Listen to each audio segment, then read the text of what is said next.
Hi, my name is Guilherme. I'm a PhD student at the University of Campinas, but the work I'm presenting here today was developed in the University of Copenhagen for the last year, which I entitled as Probing Structural Defects of Titanium Iron Oxides Using X-ray Total Scattering and Pair Distribution Function Analysis.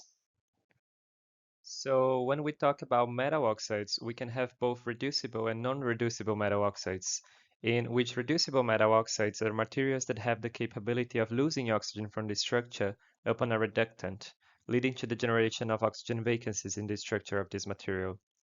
These vacancies are extremely important for different applications, such as catalysis, sensors, and energy conversion and storage.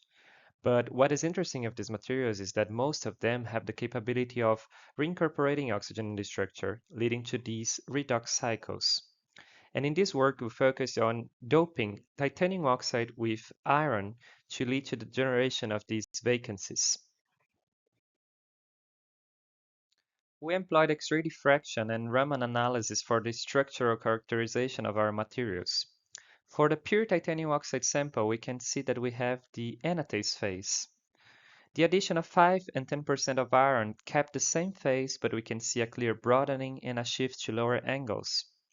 At 15% of iron, it triggered a phase transition to rutile, while by increasing even more the loading of iron, we can see a complete transition to rutile, and by increasing even more up to 40 and 50%, we can see a broadening and asymmetry of the peaks.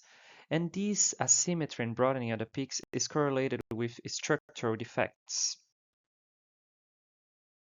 By employing transmission electron microscopy on the sample with 30% of iron, we could observe these elongated particles, mainly composed of the rutile phase, but also this rutile phase was embedded with these defective domains, composed of a Magnelli phase. With these, we could propose this structure that is similar to a stacking fault structure where we have these Magnelli defects embedded inside of our rutile.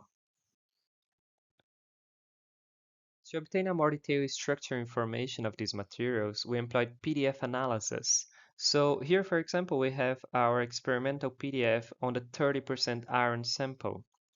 When we refine this sample with a combination of rutile and Magnelli phases, here the Magnelli being this titanium 509, we can see that we have a pretty decent fit. And by using this same strategy, we refine all the other compositions. And with these, we could extract, for example, the phase fraction that we have from these different phases. And in here, we can see that when we have low loadings of iron, we mainly favor the formation of anatase phase. And by increasing the loading of iron, we trigger this phase transition to the rutile phase that is followed by the formation of this Magnelli phase. And we can see that when we go to high loadings of iron, we favor mainly the formation of this Magnelli phase that here is representing more than 70%. And these occur because when we have a high density of vacancies in the rutile structure, it collapses to a more reduced phase of titanium oxide, that is this Magnelli phase.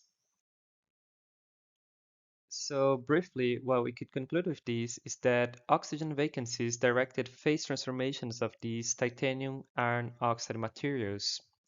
More than that, we could see that at loadings higher than 20%, we had this high density of embedded Magnelli defects inside the rutile structure. And also, I would like to highlight how PDF analysis provided valuable structure information for the characterization of these samples. I would like to thank you all for your attention, and if you want to talk further about this work, you can send me an email.